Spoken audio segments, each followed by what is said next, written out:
जब आप ऑफिसर बनने का सपना देख सकते हैं, तो उस ऑफिसर बनने के लिए अपनी क्वालिटी को और अपने माइंडसेट को इंक्रीज क्यों नहीं कर सकते, टफ क्यों नहीं बना सकते? इसका रीजन मुझे दो आप। आपको बनना ऑफिसर है, दुनिया में आपको अलग बनना है, अपने फैमिली में, अपने रिलेटिव्स में, फ्रेंड्स में आपको अपनी अलग सेल्फ रिस्पेक्ट चाहिए। तो ये जो आप हसल कर रहे हो, ये आपकी सेल्फ स्टीम के लिए ही तो है, खुद के लिए ही तो मेहनत कर रहे हो ना आप। जब तक आप खुद के लिए मेहनत नहीं करोगे, जब तक ये पूरा का पूरा जो भी माउंटेन है आप खुद क्लाइंब नहीं करोगे, तब तक कैसे आप उस पीक पे जाओगे? लेकिन अगर आप माउंटेन के नीचे खड़े हो और आपको डर लग रहा है कि वो जो पीक है वो बहुत हाइट पे है, मैं कहीं गिर ना जाऊं, तो आपको लिटरली लगता है कि आप वहां तक पहुंच पाओगे? नेवर। आप उस फियर को उसी टाइम पे अबेंडन कर दो, छोड़ दो, जब आप ये डिसाइड करते हो कि आपको वो पीक क्लाइंब करनी है। कहने का मतलब ये है कि अगर आपको लिटरली में ऑफिसर बनना है किसी भी बैंकिंग एग्जाम में, तो उस लेवल का माइंडसेट भी अचीव करो। कौन सा माइंडसेट मैं बात कर रहा हूँ? Fearless mindset. ये सबसे इंपॉर्टेंट है। अगर आपका माइंडसेट फियरलेस है तो आप रूल करोगे, यू आर द किंग। लेकिन अगर आपका माइंडसेट टाइमिड है, वीक है, तो आप रूल नहीं कर सकते, आप हमेशा गेम में आउट हो जाओगे। और रूल हमेशा वही करता है जो किंग होता है, फियरलेस होता है। कोई भी एग्जाम आप देने जाओगे, उसमें दो तीन बातों को ध्यान रखो। सबसे इंपॉर्टेंट है, अगर आप किसी भी बैटल में जाते हो और आप अपने एनिमी को जानते हो, यहाँ पर एनिमी कौन है? आपका एग्जाम है। और आप खुद को जानते हो। खुद को क्यों? क्योंकि आपने प्रिपरेशन की है। आपको मालूम है कि आपके स्ट्रेंथ क्या है, आपकी वीकनेस क्या है, और आपको ये भी मालूम है कि एग्जाम क्या है, उसकी डिमांड क्या है। तो आप हमेशा यहाँ पर जीतोगे ही जीतोगे, बेशक से वहां पर हजार या लाखों युद्ध क्यों ना हो जाए, क्योंकि आपकी प्रिपरेशन उस लेवल की है। आपने खुद को उस लेवल पे रेस कर दिया है जहां तक जाने में लोग डरते हैं। और यहाँ पर आप रेस क्यों हुए? क्योंकि आपने फियरलेस होके एफर्ट किया था। प्लस इसका जो कंक्लूजन होने वाला है बैटल के बाद, उसकी चिंता आपको नहीं होनी चाहिए। अगर ये चिंता है तो ये चिता है। आप वहां पर कभी भी सक्सेसफुल हो ही नहीं पाओगे, वो बैटल आप कभी जीत ही नहीं पाओगे। और ये तो एग्जाम है जहां पर लाखों बच्चे compete करते हैं, लैक्स में। और यहाँ पर लैक्स में से कुछ गिने चुने थाउजेंड्स बच्चे सिलेक्ट होते हैं। अब इस थाउजेंड्स में कुछ तो क्वालिटी होनी चाहिए ना, कि इनको आगे के लिए प्रोसीड किया जाए। और वो क्वालिटी में सबसे पहली रिक्वायरमेंट क्या है? फियरलेस होना। फियरलेस हो। अब फियरलेस में क्यों कह रहा हूँ बार बार? काफी बच्चे अभी जैसे ही एग्जाम आता है या फिर एग्जाम का डे होता है या उससे एक दो दिन पहले, उनका फियर क्रिएट होना शुरू हो जाता है। और इससे क्या होता है? उनकी परफॉर्मेंस डाउन होती है, मॉक टेस्ट में या फिर एग्जाम में डाउन हो जाएगी। दूसरी चीज, वो पैनिक हो जाएंगे, यानी कि उनका फोकस रहेगा ही नहीं, चाहे एग्जाम में हो चाहे मॉक टेस्ट में हो। और तीसरी चीज, जो भी उनका एफर्ट था, उनकी मेहनत थी ईयर्स की, मंथ्स की, वो सब वेस्ट चले जाएगी। इतने इसके नुकसान है। तो क्या आप ये सभी चीजें एक्सेप्ट करने के लिए रेडी हो? कि आपको फेल होना पसंद है या आप फेल होना चाहते हो? नहीं चाहते फेल होना, तो फियर की जगह यहाँ पर फियरलेस बनना पड़ेगा आपको। जब भी कभी एग्जाम देने जाते हो, एज्यूम करके मत जाओ कि फर्स्ट शिफ्ट कैसी आएगी, सेकंड शिफ्ट कैसी आएगी, थर्ड कैसी आएगी। वो आपका कंसर्न है ही नहीं, उसके लिए आप चिंता क्यों कर रहे हो?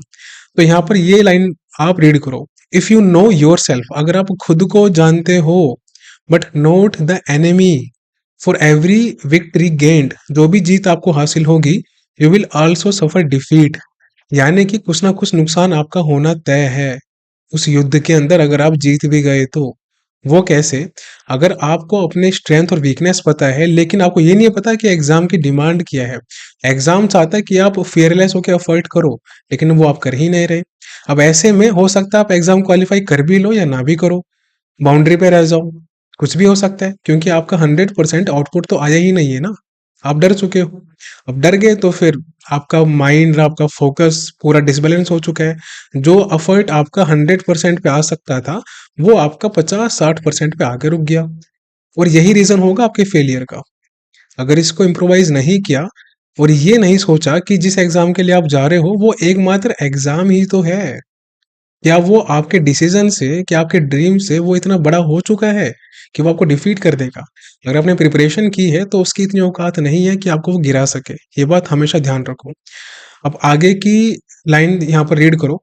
If you know neither the enemy NOR your self. अगर आप ना ही खुद को जानते हो, खुद की स्ट्रेंथ वीकनेस, और ना ही आप अपने एग्जाम की स्ट्रेंथ वीकनेस जानते हो, तो आप हमेशा हारोगे। इसमें वो बच्चे आते हैं जो कभी स्टडी करते ही नहीं है, जो पढ़ाई को मजाक लेते हैं।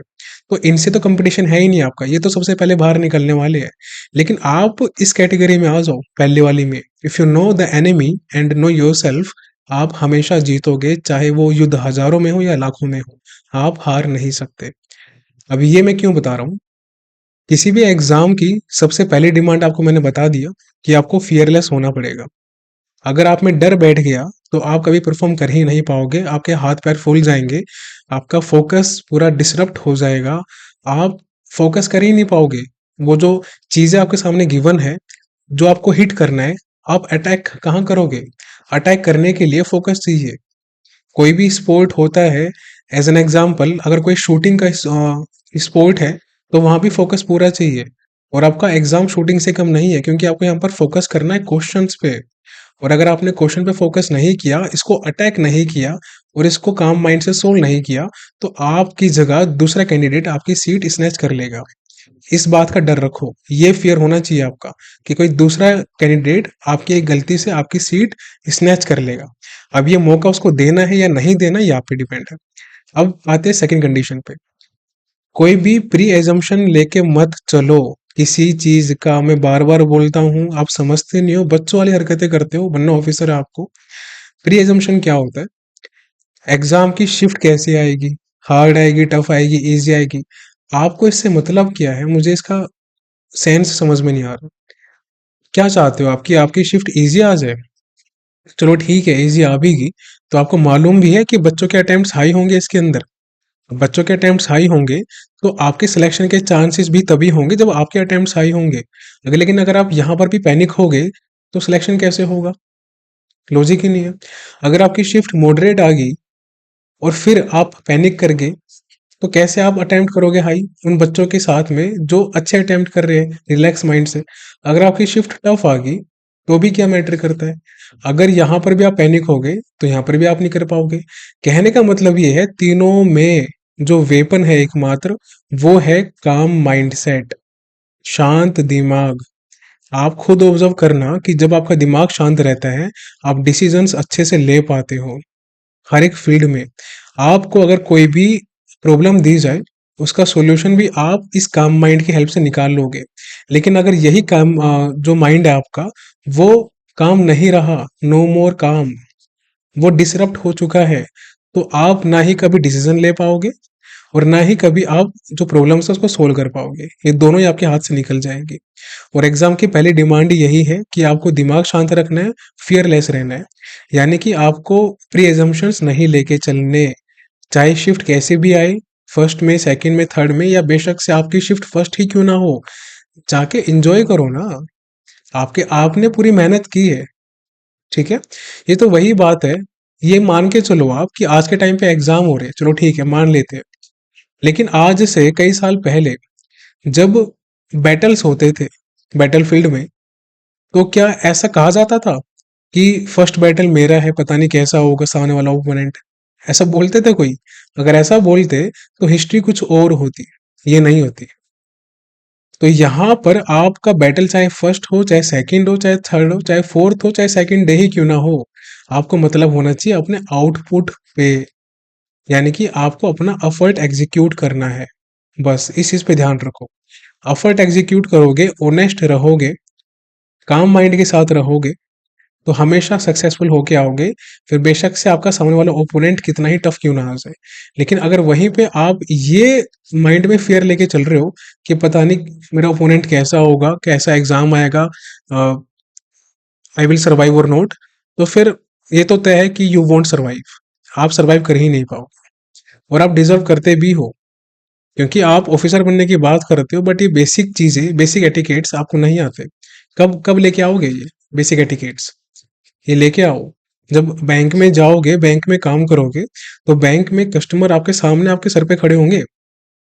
अब मान लो आपके सामने 500 कस्टमर खड़े हैं और यहाँ से वो गालियां दे रहे हैं, ठीक है, कोई वहां से क्रिटिसाइज कर रहा है, कोई वहां से कुछ ड्रामा कर रहा है, तो ऐसे में आप काम कैसे करोगे? बताओ, काम कर ही नहीं पाओगे आप। तो जब तक आपका फोकस ही नहीं रहेगा, आपके पास काम माइंड ही नहीं रहेगा, तो आप तो वहां पर सर्वाइव कर ही नहीं पाओगे। तो बैंकिंग एग्जाम की डिमांड यही है, दोनों बेसिक चीजें। ये एग्जाम आपकी ट्रेनिंग का पार्ट है, इसको ट्रेनिंग का पार्ट मानो। और ट्रेनिंग अगर करनी है तो बेस्ट परफॉर्म करो, एवरेज क्यों करना? एवरेज जिंदगी भर अपने परफॉर्म कर चुका, जितना करना था, उसका कुछ फायदा हुआ नहीं। तो आप क्यों ना बेस्ट बना जाए, बेस्ट बनते हैं ना। तो ये तो दो चीजें थी। अब आते हैं तीसरी चीज पे, जो कि सबसे इंपॉर्टेंट है। वो ये है कि जब आप कभी भी एग्जाम देने जाते हो, हमेशा मेडिटेट किया करो एग्जाम से पहले। चाहे 5 मिनट के लिए, चाहे 7 के लिए, चाहे 8 या 10, लेकिन मेडिटेट किया करो। मेडिटेट पे एम्फोसाइज क्यों कर रहा हूँ मैं? क्योंकि आपका माइंड काम हो जाता है जब आप लाइन में लगते हो, फिर डॉक्यूमेंट वेरिफिकेशन, थंब एंड ये इतना कुछ करने के बाद आपका माइंड अटेंटिव नहीं रहता, वो शांत नहीं रहता। तो उसको थोड़ा पीस चाहिए, उसको शांत करो। 5-7 मिनट उसको शांत रखो। आसपास वालों से बातें नहीं करनी, ठीक है, वहां पर चटकारे नहीं लेने बातों के। एग्जाम देने गए हो, पानी की बोतल हमेशा साथ में लेके जाओ। और जब एग्जाम शुरू होगा, एग्जाम से पहले 5 मिनट एकदम मेडिटेशन करना है, उसके बाद एग्जाम स्टार्ट कर देना है। और जैसे एग्जाम स्टार्ट होगा, ये मान के चलना कि ये जो एग्जाम पेपर है, ये आपने सेट किया है। ये एक बता रहा हूं मैं प्रो टिप, ये टॉपर्स की बेसिकली टिप एंड टेक्निक है। तो ये सोचना कि एग्जाम पेपर आपने सेट किया है, बस कंडीशन ये है कि वो एग्जाम पेपर आप सेट करके भूल चुके हो, काफी टाइम हो चुका है, लेकिन आपको क्वेश्चन सारे आते हैं। अब यहाँ पर एक कंडीशन और है कि यहाँ पर चैलेंज है कि आपको सारे क्वेश्चन अटेम्प्ट नहीं करने, क्योंकि इन सारों में से आपके 80% क्वेश्चन आपको आते हैं, बाकी 20% किसी और ने सेट किए थे बाद में। तो आपको इनको ढूंढना है 80% को। और वो कैसे ढूंढोगे आप? जब आपका दिमाग शांत रहेगा, काम माइंड से। जब आप इसको ऑब्जर्व कर पाओगे कि ये क्या, ये क्वेश्चन आप कर सकते हो या नहीं कर सकते। ये टेक्निक हमेशा याद रखो।